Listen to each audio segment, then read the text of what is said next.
Welcome back. Now the guys at Ridgewater Homes have some great tips for you.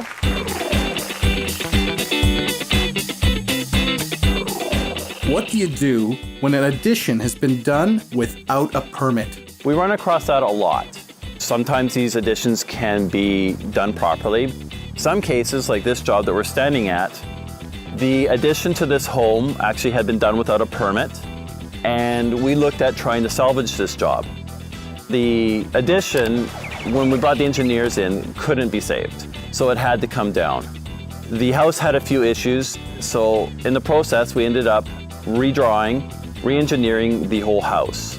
The main part of the house still is remaining, but is being brought up to code and is being modified to work with what we have today. Other jobs for additions that are not permitted can be fixed sometimes.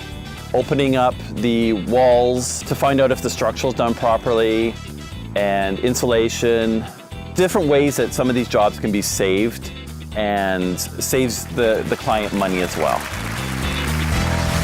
Thanks for watching the Marc and Mandy Show. Like our video by clicking below and subscribe to our YouTube channel.